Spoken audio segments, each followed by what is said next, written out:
Eu quero cumprimentar a todos com a paz do Senhor. Quero agradecer a Deus por mais este privilégio de poder ministrar a palavra do Senhor.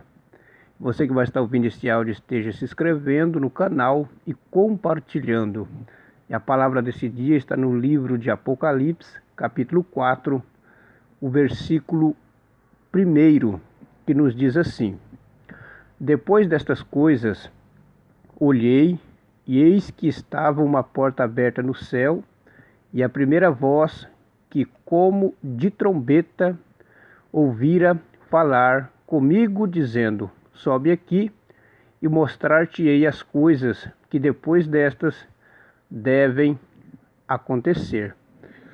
Então eu quero deixar uma palavra com o seguinte tema: as revelações do trono de Deus.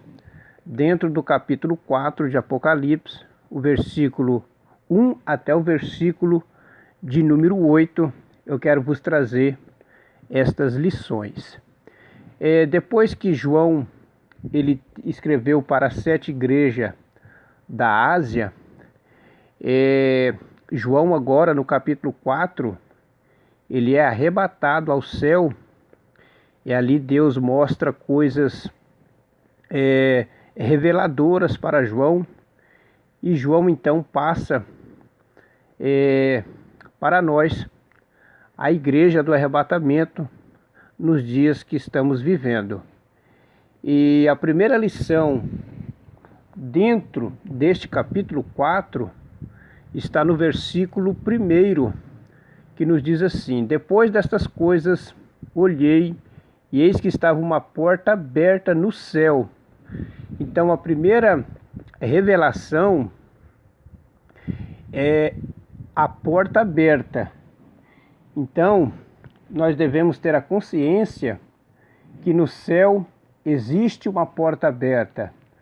Esta porta é um tipo de Cristo. João capítulo 10, versículo 9, Jesus Cristo disse: Eu sou a porta. Então a primeira revelação dentro desse capítulo 4 é a porta aberta no céu. A segunda revelação é a voz de trombeta, está no versículo 1 também. Ouvi uma porta aberta no céu, e a primeira voz como de trombeta ouvira falar comigo. Então, trombeta, ela fala de convocação, fala de ajuntamento, fala de assembleia do povo.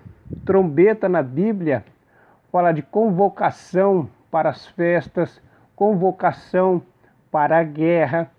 Então, é um tipo do arrebatamento. 1 Tessalonicenses capítulo 4, versículo 16, que o mesmo Senhor ele descerá do céu com alarido e com a voz de trombeta para arrebatar a sua igreja. Então esta é a segunda revelação, voz de trombeta. A terceira revelação, João fala que foi arrebatado no versículo 2. É um tipo da igreja também. 1 Coríntios capítulo 15, versículo 52, Paulo ele dizendo: Eis que vos digo um mistério, que nós vamos ser arrebatados no momento, num abrir e fechar de olhos. Então, João, ele foi arrebatado em espírito para Deus mostrar as coisas maravilhosas do seu trono, da sua majestade, do seu poder no céu. A quarta revelação, ele viu um trono no céu, no versículo 2. Então, esse trono, ele está no céu. E todo trono tem que ter um rei.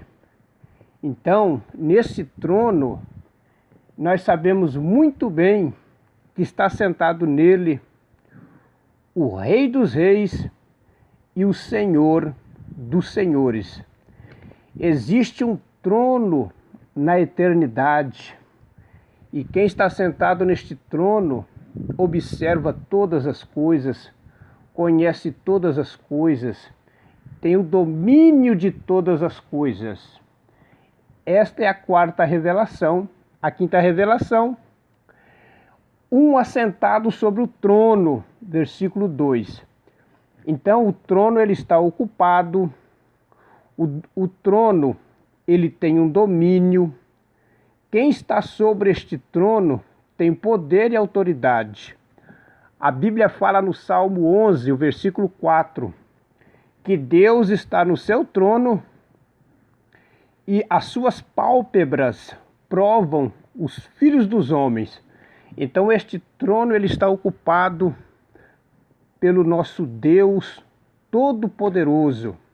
Aqui na terra morre um rei, vem um substituto do rei, mas esse que está sentado sobre o trono, ele é um rei de eternidade a eternidade. A sexta revelação, no versículo 3, fala que tem um arco do lado desse trono, semelhante à esmeralda. E segundo os especialistas, a esmeralda, esta pedra, ela é verde. É a única cor que não cansa a vista. Ou seja, quem olha para o trono não cansa, não se afadiga, não se desespera. E a cor verde, ela fala de esperança também. A Bíblia fala no Salmo 23, Davi, compondo este salmo, ele diz: deitar-me faz em verdes pastos. Então esta cor verde, ela não cansa. E quem olha para Cristo Jesus não se cansa, nem se fadiga e nunca acaba também a sua esperança. A sétima revelação, que diante do trono saem relâmpagos e trovões, no versículo 5. Isso fala da majestade de Deus, do juízo de Deus, do domínio de Deus, da autoridade e do poder do nosso Deus. Êxodo capítulo 19, o versículo 16, Moisés, quando estava no monte, ao terceiro dia, o povo ouviu relâmpagos e trovões, Deus mostrando a sua majestade, o seu domínio, o seu poderio. A oitava revelação é que lá no trono de Deus também tem 7 lâmpadas de fogo. No versículo 5. Deus, ele ama o fogo. O fogo no Apocalipse fala de purificação. Moisés, depois que ele viu aquela sarça pegando fogo, mas não se consumia. Temos a coluna de fogo também, que protegia o povo de Israel pelo deserto à noite. Elias também, contra os profetas de Baal, acabou de orar, e Deus mandou fogo do Senhor e consumiu o holocausto.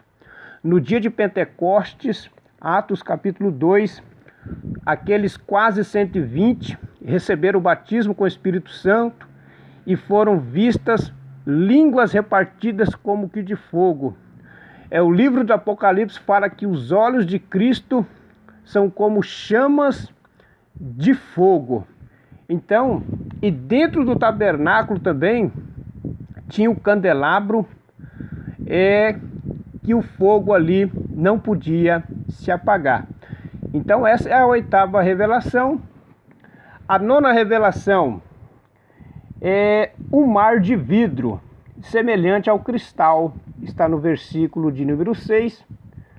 Mar de vidro fala de transparência de Deus, ou seja, tudo está aos olhos de Deus.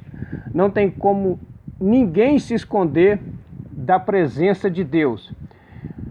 Lá no Templo de Salomão, no primeiro livro dos Reis, capítulo 7, o versículo 25, o versículo fala que foram construídos 12 bois, e em cima desses bois estava uma grande piscina, que era o mar de vidro, no Templo de Salomão.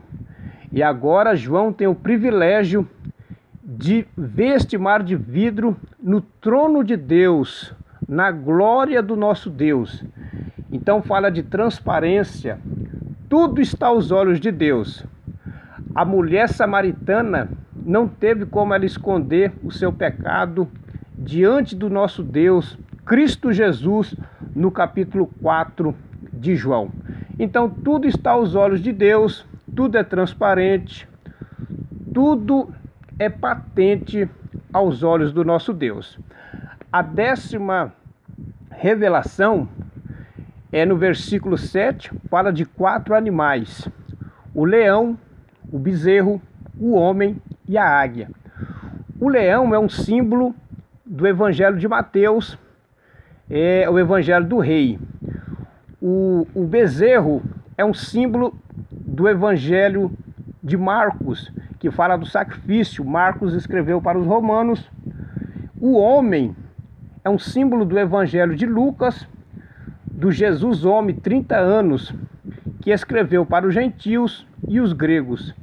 E a águia é o Evangelho de João, que vem de cima, escreveu para toda a igreja em geral. Então esses 4 animais simbolizam os 4 evangelhos de Jesus Cristo. A 11ª revelação está no versículo 8, aonde diz: Santo, Santo, Santo é o Senhor, o Todo-Poderoso, que era e que é e que há de vir. Ou seja, isso fala da Trindade. Santo, Santo, Santo. É bom nós alientarmos que lá o culto não acaba, não termina, não tem hora para terminar. Lá a adoração é de eternidade a eternidade. Então a igreja, ela está ensaiando aqui na terra para morar nas mansões celestiais. E a 12ª revelação está no versículo de número 8, que diz que era, que é e que há de vir. A Bíblia fala em Hebreus 13, versículo 8, que Jesus Cristo é o mesmo ontem, hoje e eternamente. Jesus Cristo foi carpinteiro, hoje ele é o nosso advogado, e depois com a igreja ele vai ser juiz para julgar as nações. E que há de vir. A nossa maior esperança como igreja de Cristo aqui na terra é a volta do nosso Senhor e Salvador, Jesus Cristo de Nazaré. A Bíblia fala no Evangelho de Jesus Cristo, segundo escreveu João, capítulo 14, versículo 1, 2 e 3.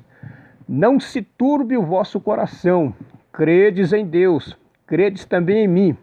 Na casa de meu pai há muitas moradas. Se não fosse assim, não vou-lhe teria dito, pois vou preparar lugar. E se eu for, virei outra vez, para que onde eu estiver, estejais vós também. Então esta é a promessa da igreja, é a esperança da igreja que há de vir. Que Deus abençoe os irmãos, que esta palavra venha produzir crescimento espiritual e amadurecimento espiritual a cada um de nós. E pedindo para os irmãos, esteja compartilhando e juntamente estaremos fazendo a obra de Cristo Jesus aqui na terra. Deus abençoe, a paz do Senhor.